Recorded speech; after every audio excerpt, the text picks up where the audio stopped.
So a couple weeks ago in this video I talked about how it is possible to make a no-budget feature film become successful. I did it for $6 grand, it got millions of views online. So now it's 2 years after I made that movie, I'm graduating college and it's time to make my second no-budget feature film. This time I'm going to raise 12 grand through a Kickstarter and I have twice the budget, which means my film is going to be twice as successful, right? That did not happen.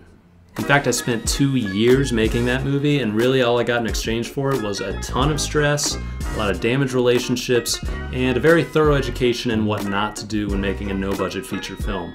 So stay tuned, I'm going to break this down to the 5 mistakes that I made that were crucial in making sure I f***ed up this movie. To give you a quick taste of the film, here's like a 30-second trailer I made.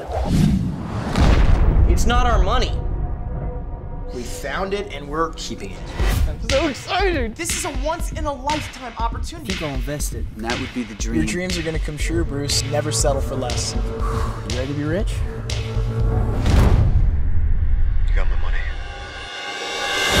Guys with guns. I'm not safe. I'm gonna tell them everything.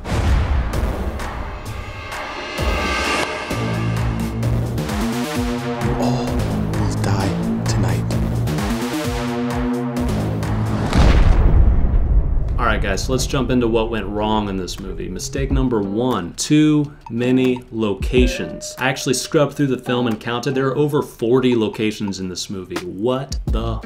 When you're adding locations to a no-budget film, you quickly get to a point where each location you add is going to directly start hurting the film. For each location, you're costing yourself time and money. You're now gonna have to scout that location, get permission to film there. In production, you're gonna have to do company moves to that location, set dress that location, coordinate all of the cars and parking. It's just a whole thing. I think we just got too big for our britches after the first feature. 75% of that film was shot in a kitchen in a house.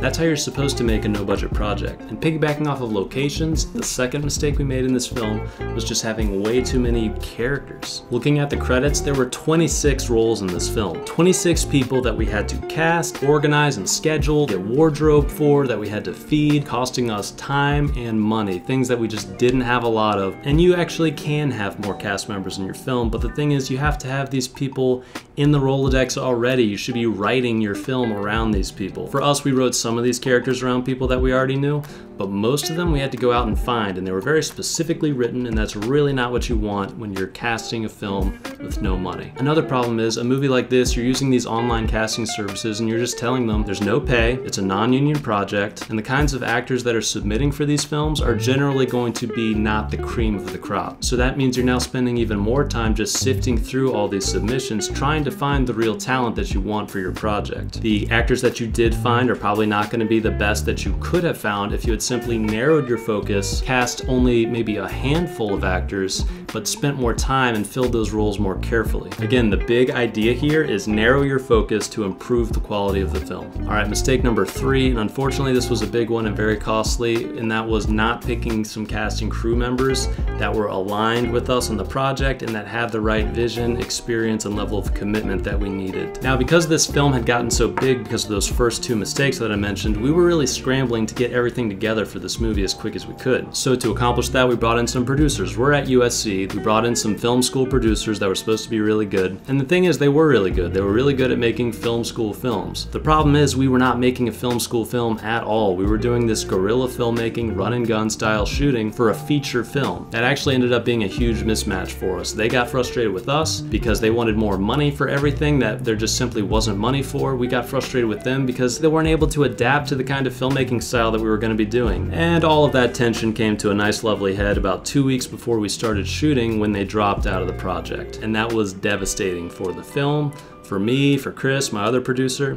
It basically meant that we weren't going to be able to sleep for a month because on top of all the other that we had to do, which was a crazy amount, we now had to absorb all of their responsibilities as well, which were considerable. You know, scheduling, budgeting, all kinds of admin and organizational that we had to do. And honestly, not that much had been done yet. And they had brought on the production designer, so the production designer left too. Great, me and Chris will do production design too, why not? So at the end of the day, bringing these people onto the project put me in a much, much worse spot than if me and Chris had just done all their jobs from the beginning. Because we'd already done it for the first feature, but now we only had 2 weeks to do it for this one. So as you can imagine, morale was not great, and didn't help when 1 week before we started shooting, one of our lead actors dropped out of the film. It was just, it was crazy. It was so bad that all we could do was laugh, because now we had all the producing, all the production design, all the other work we already had to do, and we had to replace one of our main actors, get him rehearsed, get him off script. We had done a Kickstarter, so we'd already begged all of our friends and family for money to make this movie. So we felt like if we don't make the movie, we're going to let down everybody we've ever known in our entire lives. So when all this was happening, this was one of the most stressful, anxiety-inducing times of my life. I think I lost like 20 pounds shooting this movie. I was barely sleeping. I looked and felt like absolute shit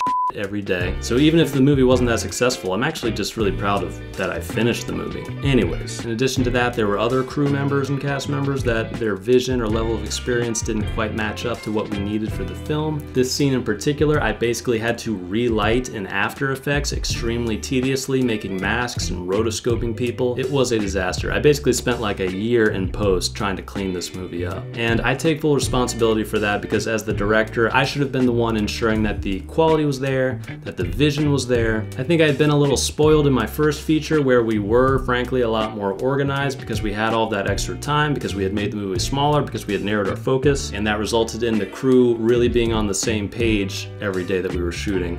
This time, things got away from me a little bit. So yeah, you don't really have money to pay people with, you don't have contracts locking them into the last day of shooting, so you gotta spend extra time up front finding the people that have a shared vision in the film, the right level of experience, and their full commitment. Okay, this is Louie, he likes to interrupt YouTube videos. And mistake number 4 was filming a guerrilla-style production out on the streets of a major film hub, in this case, Los Angeles. We made the mistake of writing a movie that takes place specifically in Los Angeles, entirely at night, and mostly outside. In a lot of cities, it's not that big a deal to make a no-budget movie out on the streets because filming there's a novelty. But in Los Angeles, New York, these places, filming is so common that it's kind of a public nuisance, and anytime you set down a tripod, you're immediately gonna hear. So most nights we were making this movie, we were at risk of getting shut down by the police and basically up our entire schedule. The police did roll up on us a couple times, and I had to kind of make my cast and crew pretty uncomfortable by just lying to them and saying that we were doing a school photography project. You know, you get the sound mixer to only use these wireless lav mics because that boom pulls a dead giveaway and then you're good. Even though we didn't get shut down, it still slowed us down having to always be watching out for that.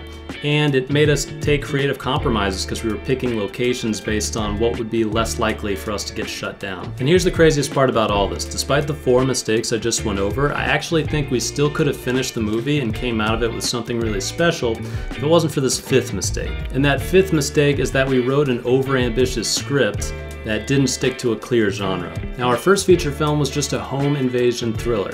That's a genre. You can look up other movies that are home invasion thrillers, you can study them, you can figure out what you like, what you don't like, and inject your voice into that structure or that genre. We knew that even if the movie turned out to be a piece of shit, at the very least, that genre of a home invasion thriller, that structure was holding the film together, and that's proven to be an entertaining type of movie. This movie, I think we made a lot of creative decisions based on trying to break away from our first movie. We didn't want it to be one genre. We wanted this movie to be everything. We wanted it to be funny, but scary, but thrilling and suspenseful, and have action and all this stuff. And what we ended up with was this mixed-matched kind of weird tone that didn't really have a heart that people could easily connect to. So the lesson here is, if you're a novice filmmaker, don't try to reinvent the wheel.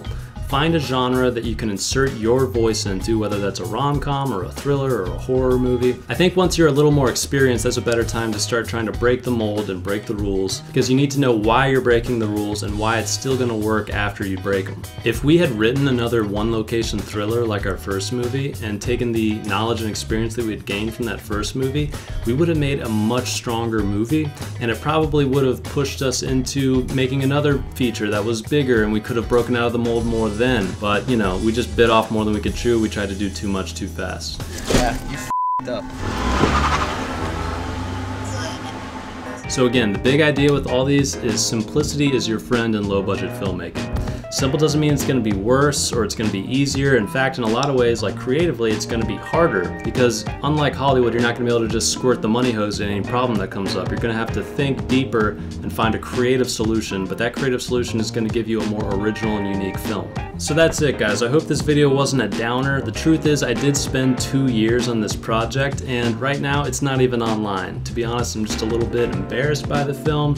There are a lot of compromises and mistakes, and I don't think it's representative of the kind of films I want to be making or will make in the future. Maybe that'll change and I'll put it back online one day, but I don't regret a single day I spent making this movie because the lessons that I learned on it I've carried with me, and it's made my filmmaking better. Remember, no matter how much you don't like a movie that you made, it's not a failure unless you refuse to go out and make another movie after that.